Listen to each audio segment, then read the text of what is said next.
नमस्कार प्रिय बिहार अपना देखছেন खबर तरंग। पाकिस्तान जुड़े टार्गेट किलिंग चलছে।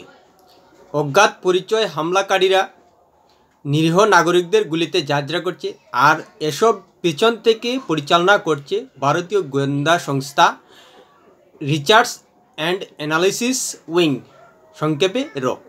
এই অভিযোগ করেছেন পাকিস্তানের বিদেশ মন্ত্রকের মুখপাত্র মমতাজ জেহরা বালুচ। অর্থাৎ ভারতীয় গোয়েন্দা সংস্থার নাকি হাত রয়েছে পাকিস্তানে এভাবে জঙ্গিদের গুলিতে যাত্রা হওয়ার ঘটনায়, এটাই অভিযোগ করছে পাকিস্তান। এতে পরিষ্কার হয়ে যাচ্ছে যে পাকিস্তানের দুর্বলতা রয়েছে, যার কারণেই পাকিস্তান এসব জঙ্গিদের নিকেশের পর জোরদারভাবে প্রতিবাদ করতে পারছে না, শুধু অভিযোগ জানাচ্ছে ভারতের গোয়েন্দা সংস্থার উপর, কিন্তু কোনো তথ্য প্রমাণ দিতে পারছে না। প্রিয় বিয়ার, ভিডিওটি ভালো লাগলে সাবস্ক্রাইব করবেন, এতে আপনার ক্ষতি হবে না কিন্তু আমাদের উপকার করবেন। পাকিস্তানে যারাই এসব সন্ত্রাসীদের হামলা করুক, বলা যায় যে তারা ভারতের উপকারের জন্যই করছে। আর পাকিস্তানের এমন অভিযোগ নয়াদিল্লি সরাসরি নাকচ করে দিয়েছে যে নয়াদিল্লি কোনো অবস্থায় এসবে জড়িত নয়। 2013 সালে ইসলামাবাদে অজ্ঞাত পরিচয় গুলিতে যাত্রা করেছিল নাসিরুদ্দিন হাক্কানিকে, যে কাবুলে ভারতীয় দূতাবাসের সামনে বিস্ফোরণের মাস্টারমাইন্ড ছিল।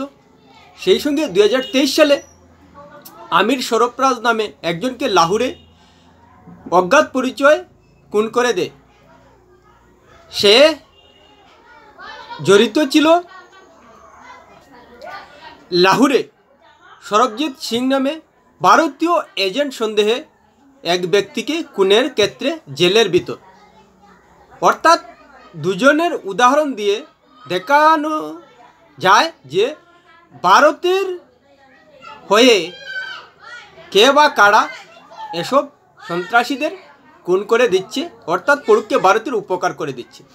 আর এ নিয়েই ওয়াশিংটন পোস্টে খবর হয়েছিল যে হয়তো ভারতের পড়ুককে মদত থাকতে পারে, ভারত যাতে কোনো অবস্থায় মুম্বাই হামলার মতো আর ভয়ানক হামলা না ঘটে, সেই জন্যই সন্ত্রাসীদের হত্যা।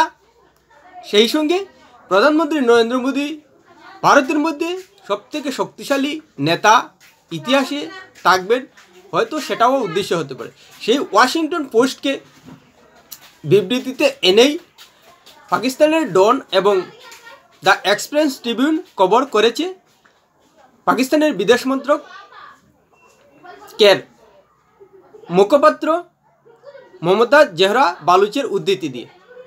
মমতা জেহরা বালুচ এও বলেছেন যে অপহরণ এবং খুনের ঘটনায় ভারতীয় গোয়েন্দা সংস্থার প্রমাণ পাওয়া গেছে, ভারত দিন দিন বিপজ্জনক রাষ্ট্র হচ্ছে। যদি তাদের সন্দেহে, তাদের অভিযোগে মেনেই নেই যে পাকিস্তানে যদি সন্ত্রাসীদের হামলা হয়ে থাকে আর তাদের রক্ষা করতে না পারে পাকিস্তান, তাহলে সেটা পাকিস্তানের দুর্বলতা। আর পাকিস্তান সন্ত্রাসীদের রক্ষা করবে কি করে? কারণ এতে পাকিস্তানের দুর্বলতা রয়েছে। সেই হিসেবেই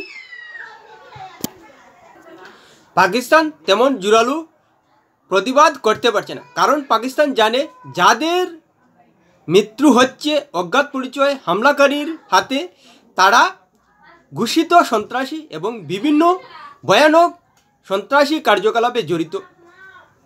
আর যেই হোক অজ্ঞাত পরিচয় হামলাকারী ভারতের উপকার করে দিয়ে যাচ্ছে, সে নিয়ে নিশ্চিতভাবেই বলা যায় যে ভারতের উপকার করছে অজ্ঞাত পরিচয় হামলাকারী। সে পাকিস্তান থেকে যতই অভিযোগ করুক, হাতে নাতে প্রমাণ অবশ্যই তাদের দেওয়া উচিত, না হলে অযথা এভাবে ভারতের বিরুদ্ধে অভিযোগ জানিয়ে কোনো ফল আসবে না। আর পাকিস্তান যে সন্ত্রাসীর আতুরঘর এবং সন্ত্রাসকে আশ্রয়দাতা, সেটা সারা বিশ্ব জানে। দাউদ ইব্রাহিম পাকিস্তানে আশ্রিত, হাফিজ সঈদ পাকিস্তানে আশ্রিত, এক একজন মারাত্মক ভয়ানক দুষ্কৃতী পাকিস্তানে আশ্রিত হয়ে রয়েছে। সেই সঙ্গে পাকিস্তান যে সন্ত্রাসের আতুরঘর এবং সন্ত্রাসী গোষ্ঠী লালিত পালিত হয় সেটা সারা বিশ্ব জানে, তাই উচ্চবাচ্য পাকিস্তান করতে পারছে না। কিন্তু এখন প্রশ্ন হলো যে পাকিস্তান কেন এভাবে সন্ত্রাসীদের নিরীহ মনে করছে, নিরীহ নাগরিক মনে করছে?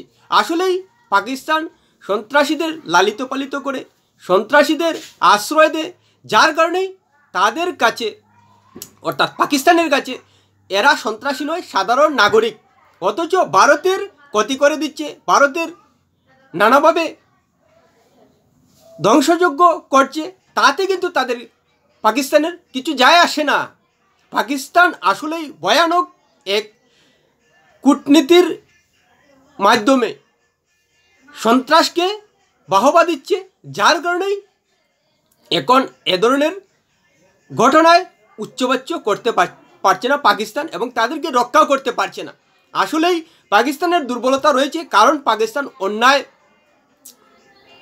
প্রশ্রয় দিচ্ছে, যার কারণেই পাকিস্তানে এভাবে সন্ত্রাসীরা লুকুতে পারছে এবং আশ্রয় পাচ্ছে, আর সেই সন্ত্রাসীদের অজ্ঞাত পরিচয় হামলা করে নিকেশ করে দিচ্ছে। আর সন্ত্রাসীরা যদি নিকেশ হয় এবং পাকিস্তান যদি তাদের রক্ষা করতে না পারে, তাহলে বিশ্বের সামনে এটাও প্রমাণ হয়ে যাচ্ছে যে পাকিস্তান দুর্বল রাষ্ট্র, তারা সন্ত্রাসীদের রক্ষা করতে পারে না, সন্ত্রাসীদের লালন পালন করতে পারে, পোষণ করতে পারে, বাহবা দিতে পারে, কিন্তু তাদের রক্ষা করতে পারে না রাষ্ট্র হিসেবে পাকিস্তান। এবার প্রশ্ন হলো যে পাকিস্তান সন্ত্রাসীদের হয়ে এভাবে গলা পাঠাচ্ছে কেন? আসলেই কি সন্ত্রাসীরা যেভাবে নিহত হচ্ছে, তাতে সন্ত্রাসীরা অন্য দেশের বিরুদ্ধে যুদ্ধ করতে, ধ্বংসযজ্ঞ করতে দুবার ভাববে? কেননা যদি সন্ত্রাসীরা ভারত বা অন্য কোনো রাষ্ট্রের বিরুদ্ধে এভাবে হামলা চালায়, তাহলে তাদের ভয় থাকবে অজ্ঞাত পরিচয় হামলাকারীর দ্বারা নিহত হওয়ার। যেভাবে সর্বজিৎকে জেলের ভিতরে হত্যার পর আমির সরফরাজ নিহত হয়েছে, সেটা কিন্তু সন্ত্রাসীরা ভালো করেই জানবে যে ভারতের বিরুদ্ধে যদি এভাবে ধ্বংসাত্মক ঘটনা হয়, তাহলে অজ্ঞাত পরিচয় হামলাকারী তাদেরকে নিকেশ করে দেবে।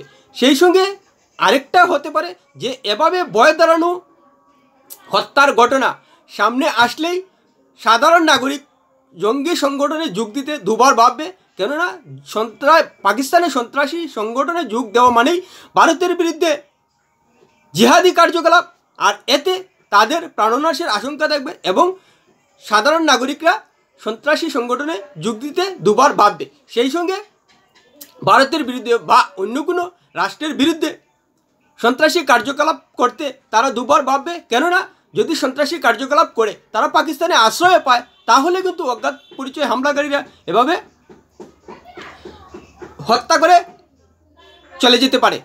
এতে হয়তো সন্ত্রাসে যারা এখনও জড়িত রয়েছে তারা পিছিয়ে যাবেন আর সন্ত্রাসী কার্যকলাপ করবে না।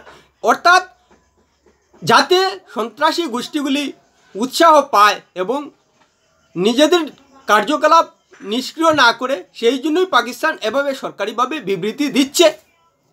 পরিষ্কার বিষয়, সন্ত্রাসকে লালিত পালিত তো দিচ্ছেই, আশ্রয় তো দিচ্ছেই, সেই সঙ্গে যাতে সন্ত্রাসে এখনও যারা কার্যকলাপ চালিয়ে যাচ্ছে তারা যাতে ভয় না পায়, সেই জন্য এভাবে সরকারিভাবে পাকিস্তান বিবৃতি দিচ্ছে।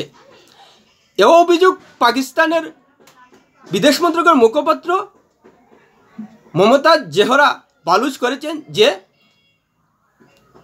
দুবাই থেকে এভাবে গুপ্ত হত্যার বা অজ্ঞাত পরিচয়ের দ্বারা হামলার ঘটনা ঘটছে, সুপারি পাচ্ছে তালিবান শাসক তেহরিকি তালিবান পাকিস্তান সংগঠন। তারা পাকিস্তানে সন্ত্রাসীদের নিকেশ করে যাচ্ছে আর দুবাই থেকে তা পরিচালিত হচ্ছে এবং দুবাইয়ের ব্যবসায়ীদের কাজে লাগাচ্ছে ভারতীয় এজেন্ট। এই কিন্তু নয়াদিল্লি পরিষ্কার নাকচ করে দিয়েছে পাকিস্তানের এমন অভিযোগকে। আসলে পাকিস্তান যে সততার সঙ্গে একটা রাষ্ট্র পরিচালনা করছে না, রাষ্ট্রকে সেভাবে নিয়ে যেতে পারছে না, যার কারণেই এভাবে পাকিস্তানের সন্ত্রাসী অজ্ঞাত পরিচয়ের দ্বারা নিহত হচ্ছে। যেই করুক না কেন সেটা ভারতীয় হিসাবে আমরা বলতে পারবো না কে করছে, কিন্তু ভারতের যে পরোক্ষে উপকার করে দিচ্ছে সেটা নিশ্চিতভাবে বলা যায়। সেই হিসাবে এমন পরিস্থিতিতে দাঁড়িয়ে বাংলাদেশের যারা সন্ত্রাসে উস্কানি দিচ্ছে তাদের সতর্ক হওয়া উচিত। এখন থেকেই বেশি বাড়াবাড়ি করতে যাবেন না। ভারতের বিরুদ্ধে বাংলাদেশ থেকে যেসব সন্ত্রাসী গোষ্ঠী এবং সন্ত্রাসী হুঁশিয়ারি দিচ্ছে তারা সাবধান হয়ে যান। পাকিস্তান কিন্তু সরকারিভাবে অভিযোগ জানাচ্ছে যে সন্ত্রাসীরা নিহত হচ্ছেন অজ্ঞাত পরিচয় হামলাকারীর মাধ্যমে।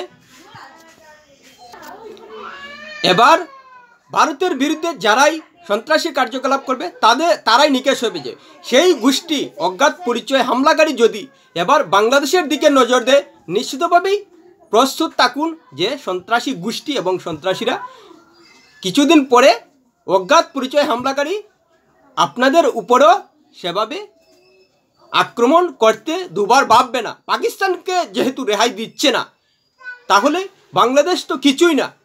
নিশ্চিত থাকুন, জীবনের যদি মায়া থেকে থাকে সন্ত্রাসী গোষ্ঠী এবং সন্ত্রাসীদের, তাহলে এখন থেকে ভারতের বিরুদ্ধে কোনো ধরনের হামলা, কোনো ধরনের ষড়যন্ত্র করা থেকে বিরত থাকুন। ভারতের ক্ষতি করলেই কিন্তু অজ্ঞাত পরিচয় হামলাকারী নিশ্চিতভাবেই বাংলাদেশে গিয়ে খুঁজে নিকাশ করে দেবে।